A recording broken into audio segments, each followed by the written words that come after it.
समंदर की सतह पर सब कुछ सामान्य दिखता है, नीला पानी, दूर तक फैली क्षितिज रेखा और सूरज की चमकती किरणें। लेकिन यह सिर्फ एक धोखा है, एक खामोश पर्दा जिसके पीछे दुनिया का सबसे खतरनाक खेल खेला जा रहा है। अप्रैल 2026 की इस तपती दोपहर में फारस की खाड़ी का पानी सिर्फ लहरों से नहीं बल्कि तनाव से उबल रहा है। हर दिशा में मौजूद युद्धपोत, हर सेकंड आसमान को चीरते फाइटर जेट्स और समुद्र की गहराइयों में छिपी पनडुब्बियां, ये सब मिलकर एक ऐसी तस्वीर बना रहे हैं जो आने वाले तूफान का संकेत दे रही है। यहाँ अब सिर्फ पानी नहीं बह रहा बल्कि रणनीतियां बह रही हैं, इरादे बह रहे हैं और एक अदृश्य जंग की आहट हर तरफ गूंज रही है। इस पूरे घटनाक्रम की शुरुआत किसी एक दिन नहीं हुई थी। यह तनाव धीरे धीरे पनपा था, जैसे सूखी घास के ढेर में धीरे धीरे सुलगती चिंगारी। ईरान और अमेरिका के बीच बढ़ती तल्खी कोई नई बात नहीं, लेकिन इस बार मामला कुछ अलग है। इस बार शब्दों की जंग मिसाइलों की दूरी तक पहुंच चुकी है।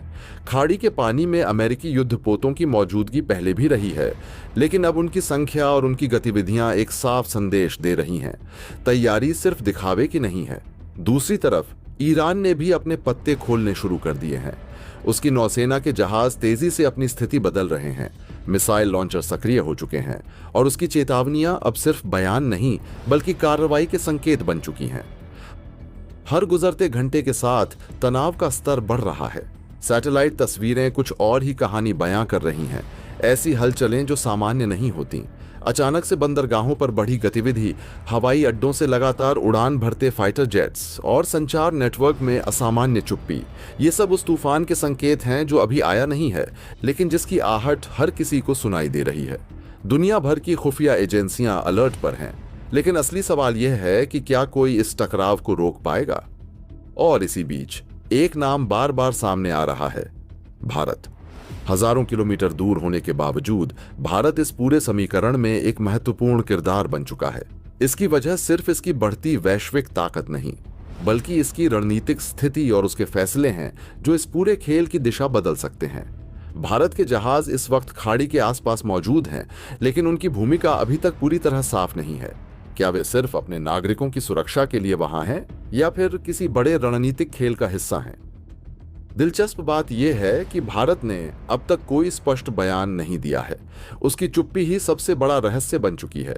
जहां एक तरफ अमेरिका अपने सहयोगियों को साथ लाने की कोशिश कर रहा है, वहीं ईरान भी अपने प्रभाव क्षेत्र को मजबूत करने में लगा है।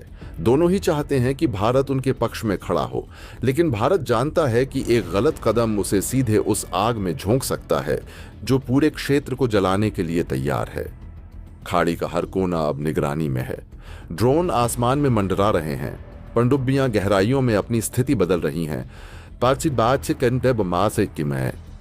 और रडार स्क्रीन पर हर हलचल को रिकॉर्ड किया जा रहा है। यह एक ऐसा खेल है जिसमें कोई भी गलती महंगी पड़ सकती है। एक गलत पहचान, एक गलत सिग्नल या एक गलत फैसला और सब कुछ बदल सकता है। इस बीच वैश्विक बाजारों में भी हलचल शुरू हो चुकी है। तेल की कीमतें तेजी से बढ़ रही हैं, शेयर बाजारों में गिरावट देखी जा रही है और निवेशकों के चेहरे पर चिंता साफ झलक रही है, क्योंकि सभी जानते हैं कि अगर खाड़ी में जंग छिड़ती है तो उसका असर सिर्फ इस क्षेत्र तक सीमित नहीं रहेगा, यह पूरी दुनिया को अपनी चपेट में ले सकता है। लेकिन सबसे बड़ा सवाल अभी भी वही है, पहला कदम कौन उठाएगा? क्या यह टकराव सिर्फ ताकत दिखाने तक सीमित रहेगा या फिर यह एक ऐसी जंग में बदल जाएगा जिसका अंत कोई नहीं जानता? अमेरिका की सैन्य ताकत दुनिया के सामने है, लेकिन ईरान की रणनीति और उसकी जिद भी किसी से कम नहीं। वह जानता है कि सीधी टक्कर में वह कमजोर पड़ सकता है, लेकिन उसकी असली ताकत उसकी असमित रणनीति में है। छोटे छोटे वार जो बड़े नुकसान का कारण बन सकते हैं। रात होते होते खाड़ी का माहौल और भी रहस्यमय हो जाता है। अंधेरे में चल रही गतिविधियां और भी खतरनाक लगने लगती हैं। रडार पर दिखने वाली हर नई हलचल दिल की धड़कनें बढ़ा देती है और इसी अंधेरे में कई फैसले लिए जाते हैं, ऐसे फैसले जो इतिहास बदल सकते हैं।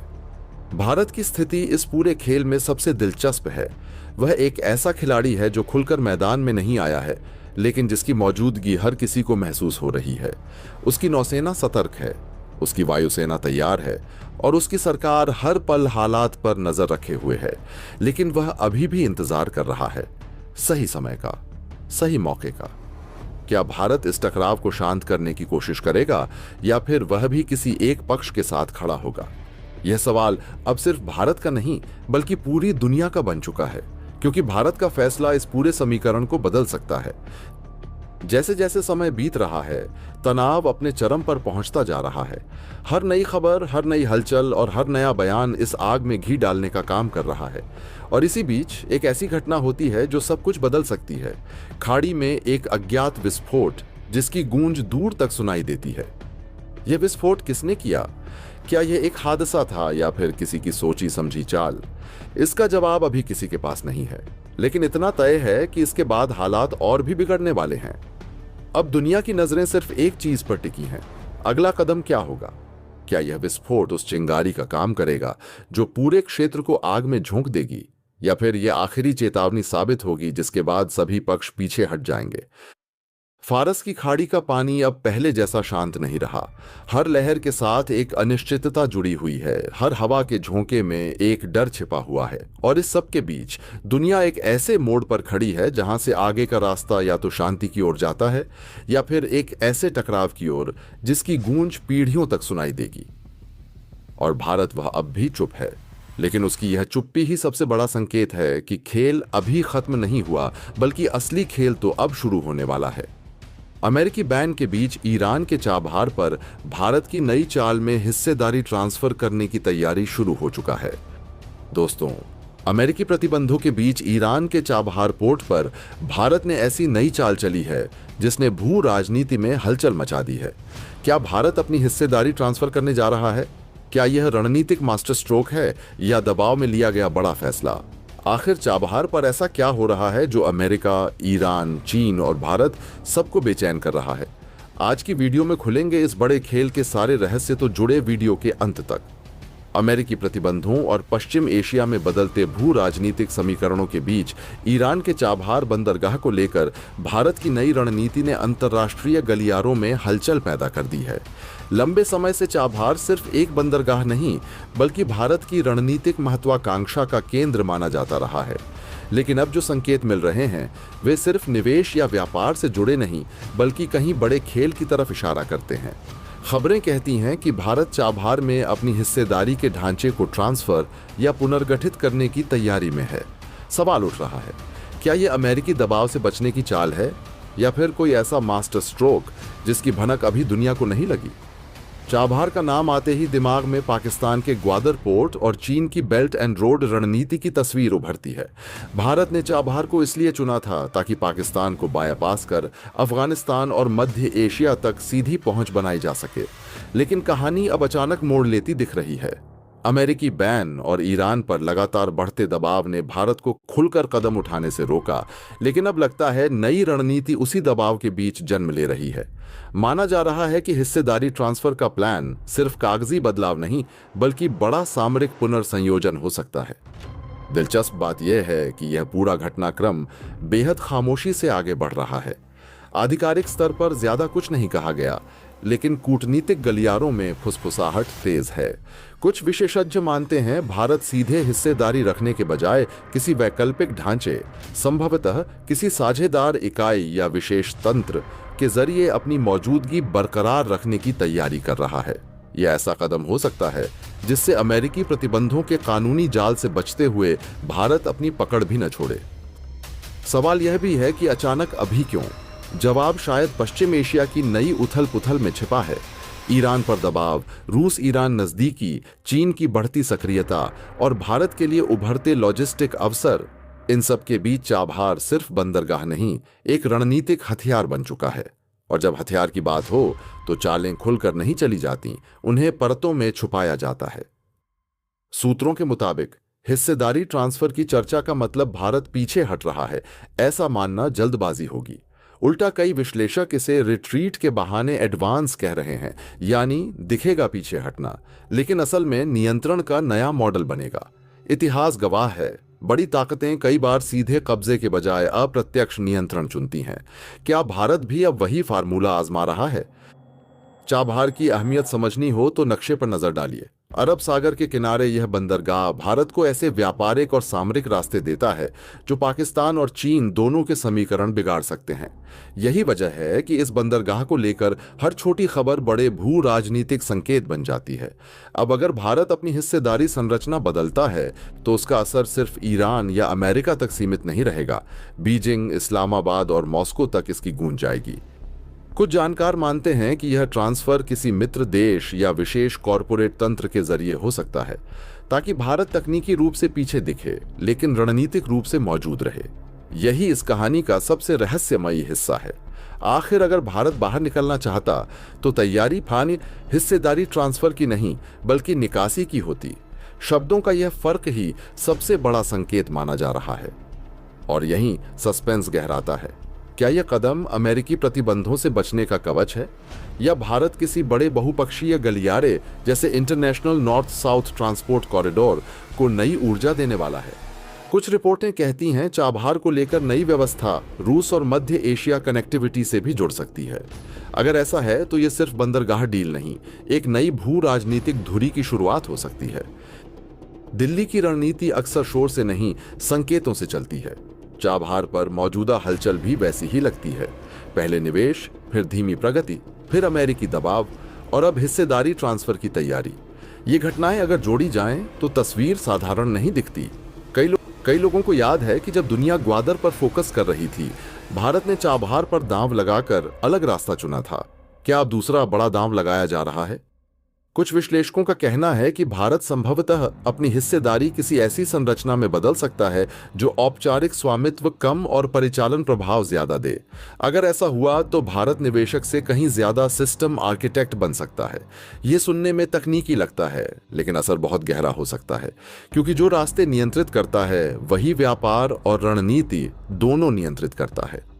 अमेरिका की भूमिका भी कम दिलचस्प नहीं।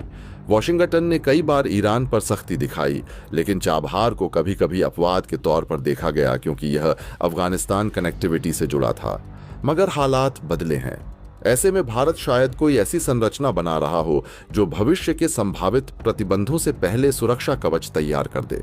अगर ऐसा है तो यह प्रतिक्रिया नहीं, प्रीएम्प्टिव स्ट्राइक जैसी रणनीति होगी। इस पूरी कहानी में चीन का नाम बार बार क्यों आता है? क्योंकि चाबहार और ग्वादर सिर्फ दो बंदरगाह नहीं, दो विजन हैं। एक तरफ चीन पाकिस्तान धुरी, दूसरी तरफ भारत की वैकल्पिक कनेक्टिविटी। अगर भारत हिस्सेदारी ट्रांसफर के जरिए अपनी स्थिति और मजबूत करता है तो यह चीन के लिए अप्रत्याशित चुनौती बन सकता है। शायद इसी वजह से इस खबर ने रणनीतिक हलकों में इतनी बेचैनी पैदा की है। और फिर सवाल, क्या ईरान इस खेल में सिर्फ मेजबान है या वह भी नई चाल चल रहा है? ईरान लंबे समय से अलग थलग दबाव झेल रहा है। ऐसे में भारत के साथ नए मॉडल पर काम करना उसके लिए भी फायदे का सौदा हो सकता है। हो सकता है यह ट्रांसफर वास्तव में साझेदारी को और गहरा करने का तरीका हो, न कि कम करने का। रहस्य इस बात का भी है कि इस प्रक्रिया की टाइमिंग ऐसे समय क्यों आई जब वैश्विक सप्लाई चेन नए मार्ग तलाश रही है। लाल सागर तनाव, ऊर्जा गलियारों की असुरक्षा और एशियाई कनेक्टिविटी की नई जरूरतों ने चाबहार को फिर सुर्खियों में ला दिया है। ऐसे समय भारत अगर नया ढांचा बना रहा है तो इसे संयोग मानना मुश्किल है। कई बार भू राजनीति शतरंज की तरह चलती है। प्यादा पीछे जाता दिखता है लेकिन राजा की रक्षा और अगले हमले की तैयारी होती है। चाबहार पर भारत की यह नई चाल भी वैसी ही लग रही है। हिस्सेदारी ट्रांसफर शब्द जितना साधारण सुनाई देता है, उसके भीतर शायद कहीं बड़ा खेल छिपा है। दिल्ली की रणनीतिक सोच को जानने वाले कहते हैं भारत शायद अब केवल बंदरगाह नहीं, पूरे समुद्री गलियारे की राजनीति लिखना चाहता है। अगर यह सच है तो चाबहार सिर्फ शुरुआत है और शायद इसी वजह से यह कदम चुपचाप लिया जा रहा है। जितनी कम चर्चा उतना बड़ा असर। पबोसाब पादिवोस है। यह पुराना रणनीतिक सिद्धांत है। सोचिए, अगर भारत ऐसी संरचना बना दे जिसमें अमेरिकी बैन का असर सीमित हो जाए, ईरान के साथ साझेदारी बनी रहे, मध्य एशिया तक पहुंच मजबूत हो और चीन पाक धुरी पर दबाव बढ़े, तो यह सिर्फ डील नहीं, गेम चेंजर होगा। शायद इसी संभावना ने इस कहानी को रहस्य और सस्पेंस से भर दिया है। लेकिन सबसे बड़ा सवाल अभी भी बाकी है, क्या यह सिर्फ तैयारी है या जल्द कोई औपचारिक घोषणा आने वाली है? अगर घोषणा होती है तो दुनिया इसे निवेश पुनर्गठन कह सकती है, मगर जानकार इसे रणनीतिक पुनर्जन्म भी कह सकते हैं।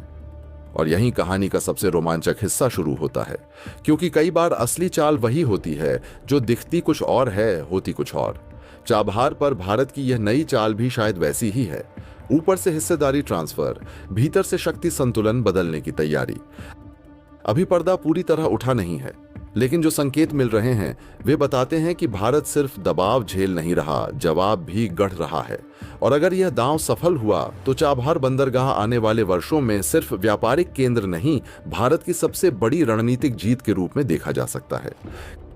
कहानी खत्म नहीं हुई, असली सस्पेंस शायद अब शुरू हुआ है, क्योंकि सवाल यह नहीं कि भारत क्या कर रहा है, सवाल यह है कि दुनिया को इसकी पूरी भनक कब लगेगी। अरब सागर की लहरों के बीच एक ऐसा बंदरगाह है जिसकी हलचल सिर्फ व्यापार की नहीं बल्कि भू राजनीति की धड़कनों को भी तेज कर रही है। यह है चाबहार पोर्ट, एक ऐसा नाम जो हाल के वर्षों में भारत की रणनीतिक सोच का सबसे बड़ा रहस्य बन चुका है। 2024 में जब भारत ने ईरान के साथ इस बंदरगाह के लिए 10 साल का समझौता किया, तब इसे सिर्फ एक व्यापारिक करार समझने वालों ने शायद इसकी गहराई नहीं पहचानी। लेकिन जो लोग अंतर्राष्ट्रीय राजनीति के शतरंज को समझते हैं, उनके लिए यह चाल किसी साधारण समझौते से कहीं ज्यादा थी। ये एक ऐसी खामोश रणनीति थी जो सीधे पाकिस्तान और चीन समर्थित ग्वादर पोर्ट के प्रभाव को चुनौती देती दिखाई दे रही है। सवाल उठता है कि आखिर भारत ने चाबहार को लेकर इतनी गंभीरता क्यों दिखाई? जवाब उस नक्शे में छिपा है जहां यह बंदरगाह पाकिस्तान की सीमा और ग्वादर के बेहद करीब मौजूद है। ग्वादर, जिसे चीन ने अपने बेल्ट एंड रोड प्रोजेक्ट और चाइना पाकिस्तान इकोनॉमिक कॉरिडोर के जरिए सामरिक शक्ति केंद्र बनाने की कोशिश की, लंबे समय से भारत के लिए चिंता का विषय रहा। लेकिन चाबहार के जरिए भारत ने मानो उसी खेल में अपना जवाबी मोहरा रख दिया। यह बंदरगाह सिर्फ समुद्री व्यापार का रास्ता नहीं बल्कि एक भू राजनीतिक हथियार बनकर उभरा है। कहा जाता है कि बड़ी रणनीतियां शोर में नहीं, खामोशी में बनती हैं। भारत और ईरान के बीच हुआ यह 10 साल का करार भी कुछ ऐसा ही प्रतीत होता है। पहली नजर में यह व्यापारिक निवेश दिखता है, लेकिन परतें हटती हैं तो इसके पीछे एशिया की शक्ति संतुलन की कहानी उभरती है। चाबहार भारत को सीधे अफगानिस्तान, ईरान, रशिया और मध्य एशिया तक पहुंच देता है, वह भी पाकिस्तान को बायपास करके। यही वह बिंदु है जिसने इस परियोजना को सामान्य बंदरगाह से एक रणनीतिक किले में बदल दिया।